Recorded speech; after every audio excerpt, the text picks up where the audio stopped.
সুপ্রিয় দর্শক, আসসালামু আলাইকুম। জানিয়ে দিচ্ছি আমাদের হাতে থাকা সর্বশেষ আপডেট। বরাবরের মতো সর্বশেষ আপডেট জানাতে আপনাদের পাশে আমি সাইমন সুজন। মুসলিম উম্মাহ, বিশ্ব রাজনীতি, বাংলাদেশের ভবিষ্যৎ ও সামরিক বিষয়ের সকল ভিডিও পাবেন এখানে। হতভম্ব ভারত, বাংলাদেশ সেনাবহরে যুক্ত হচ্ছে চীনের আর্টিলারি, আসছে রাশিয়ার সু-55 ML ফাইটার জেট। বাংলাদেশ সেনাবাহিনী তার আধুনিকীকরণ পরিকল্পনা ফোর্সেস গোল 2030-এর মাধ্যমে ধীরে ধীরে এক নতুন যুগে প্রবেশ করছে। এই কর্মসূচির অন্যতম লক্ষ্য হচ্ছে স্থলবাহিনীর যুদ্ধ ক্ষমতা বৃদ্ধি, প্রযুক্তি নির্ভরতা বাড়ানো এবং আন্তর্জাতিক মানের অস্ত্র ব্যবস্থায় প্রবেশ করা। সাম্প্রতিক সময়ে সেনাবাহিনীর আগ্রহের কেন্দ্রবিন্দুতে এসেছে চীনের তৈরি SH-15 সেলফ প্রোপেলড হাউইজার বা SPH।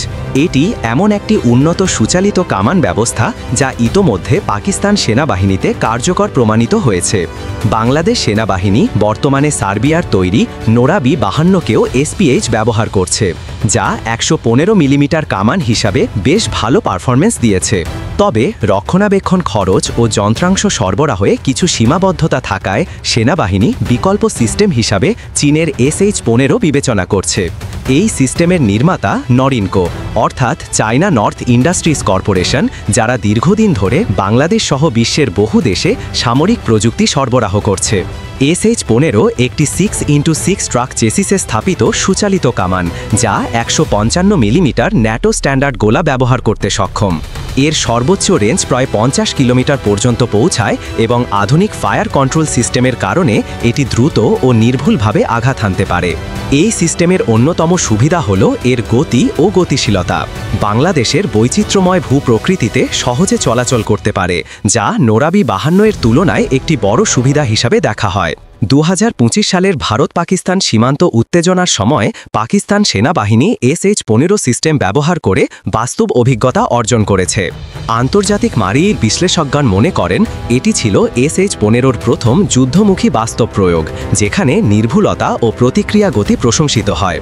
এই ঘটনায় বাংলাদেশ সেনাবাহিনীর মধ্যে SH-15 নিয়ে আগ্রহ আরও বাড়িয়ে দেয়। সূত্র অনুযায়ী 2025 সালের শুরুতে বাংলাদেশ সেনাবাহিনী নরিনকোর সঙ্গে সম্ভাব্য চুক্তি নিয়ে আলোচনা শুরু করে।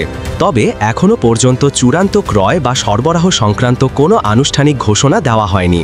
অনেক সময় বড় প্রতিরক্ষা চুক্তি গোপন রাখা হয় নিরাপত্তা ও কৌশলগত কারণে, তাই সরকারিভাবে নিশ্চিত না হওয়া পর্যন্ত বিষয়টি মূল্যায়ন পর্যায়ে আছে বলে ধরে নেওয়া যায়। চীনের SH-15 সিস্টেমের প্রতি বাংলাদেশের আগ্রহের কারণ শুধুমাত্র প্রযুক্তিগত নয়, এর দ্বৈতিক ও কৌশলগত দিকও রয়েছে। চীন দীর্ঘদিন ধরে বাংলাদেশের একটি নির্ভরযোগ্য প্রতিরক্ষা অংশীদার।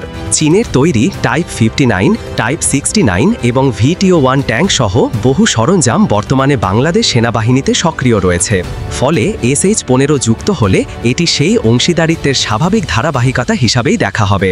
অন্যদিকে SH-15 সিস্টেমে ব্যবহৃত গোলা আন্তর্জাতিকভাবে স্বীকৃত 155 মিলিমিটার ন্যাটো স্ট্যান্ডার্ড, যা ভবিষ্যতে অন্য দেশ থেকে গোলা সংগ্রহের ক্ষেত্রেও সহজলভ্যতা সৃষ্টি করবে। এই দিকটি কৌশলগতভাবে বাংলাদেশের জন্য একটি ইতিবাচক পদক্ষেপ। বিশেষজ্ঞরা মনে করেন বাংলাদেশ সেনাবাহিনী যদি SH-15 যুক্ত করে তাহলে তা দেশের আর্টিলারি শক্তিকে নতুন মাত্রায় উন্নীত করবে। বর্তমানে স্থলবাহিনীর কামান ইউনিটগুলি ক্রমশ ডিজিটাল ও মোবাইল সিস্টেমে রূপ নিচ্ছে। SH-15 সেই প্রক্রিয়াকে আরও গতিশীল করবে, বিশেষত দ্রুত মোতায়েনযোগ্য এবং কম সময়ে ফায়ার রিপোজিশন ক্ষমতার কারণে এটি আধুনিক যুদ্ধনীতিতে গুরুত্বপূর্ণ ভূমিকা রাখতে পারে। তবে সবশেষে এটি বলা জরুরি, SH-15 নিয়ে বাংলাদেশের আলোচনা এখনও প্রাথমিক পর্যায়ে রয়েছে। নরিনকো বাংলাদেশের প্রতিরক্ষা সহযোগিতা ইতিবাচক থাকলেও আনুষ্ঠানিক ঘোষণার আগে কোনো সিদ্ধান্ত নিশ্চিত বলা যায় না। কিন্তু এটি স্পষ্ট যে বাংলাদেশ সেনাবাহিনী দ্রুততার সঙ্গে আধুনিক কামান প্রযুক্তি গ্রহণের পথে রয়েছে এবং SH-15 আরই একটি সম্ভাব্য অধ্যায়। স্টেলথ ক্ষমতা বাড়াতে আসছে রাশিয়ার সু-55 ML fighter jet. Fighter jet তৈরিতে চিরপ্রতিদ্বন্দ্বী আমেরিকার আধিপত্য ভাঙতে উঠে পড়ে লেগেছে রাশিয়া। অত্যাধুনিক ফাইটার জেট তৈরিতে বেশ মনোযোগ দিয়েছে দেশটি। এসব ফাইটার জেট নিজেদের বহরে যুক্ত করে রুশ বিমান বাহিনীকে আরও শক্তিশালী করে গড়ে তুলছেন প্রেসিডেন্ট পুতিন। এবার নিজেদের স্টেলথ প্রযুক্তির সুপ ফাইটার জেটের একটি উন্নত সংস্করণ নিয়ে আসার প্রস্তুতি নিচ্ছে রাশিয়া, যা রাশিয়ার পঞ্চম প্রজন্মের ফাইটার জেট কর্মসূচিতে এক বড় অগ্রগতি হিসাবে দেখা হচ্ছে। আন্তর্জাতিক প্রতিরক্ষা বিষয়ক ওয়েবসাইট ডিফেন্স মিররের তথ্য বলছে, Su-55ML ফাইটার জেট নামে পরিচিত এই নতুন মডেলটিতে L-55FO ইঞ্জিন ব্যবহার করা হবে। 2024 সালের শেষ দিকে একটি রুশ ডকুমেন্টারিতে এই ইঞ্জিন সহ একটি প্রোটোটাইপ ফাইটার জেট প্রথম দেখা যায়। এ থেকে বোঝা যায় যে এর পরীক্ষামূলক কাজ অনেকটাই এগিয়েছে। Su-55 ফাইটার জেটে একটি নতুন নকশার চ্যাপ্টা নজেল, উন্নত মানের রাডার এবং অত্যাধুনিক অস্ত্রশস্ত্র যুক্ত করা হয়েছে। বিশেষ করে প্রযুক্তিগত দিক দিয়ে এই ফাইটার জেটকে আরও অপ্রতিরোধ্য হিসাবে আপগ্রেড করার পরিকল্পনা করেছে রাশিয়া। রাশিয়ার দাবি, নতুন নকশার চ্যাপ্টা নজেলের কারণে ফাইটার জেটটি রাডার এবং ইনফ্রারেড সিগন্যাল সহজেই ফাঁকি দিতে পারে, ফলে শত্রুপক্ষের কাছে ধরা পড়ার ঝুঁকি অনেক কম। আর এই সুযোগে শত্রুর ওপর হামলা চালিয়ে আবারও নিরাপদে ফিরে আসতে পারবে ফাইটার জেটটি।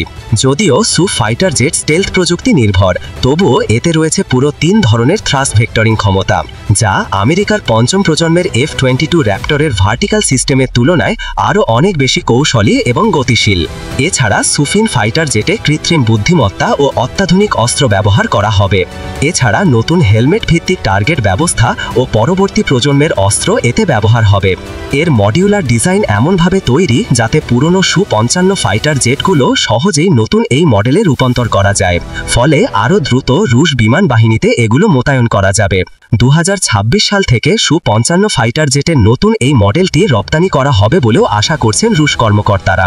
রাশিয়ার Su-55 স্টেলথ ফাইটার জেটটিকে সাধারণত আমেরিকার দুটি প্রধান পঞ্চম প্রজন্মের ফাইটার জেটের সঙ্গে তুলনা করা হয়। একটি হল F-22 র্যাপটর ও আরেকটি F-35 লাইটেনিং থ্রু। তবে রাশিয়ার Su-55 স্টেলথ ফাইটারের সবচেয়ে সরাসরি প্রতিদ্বন্দ্বী হল মার্কিন F-22 জ্যাপ্টার।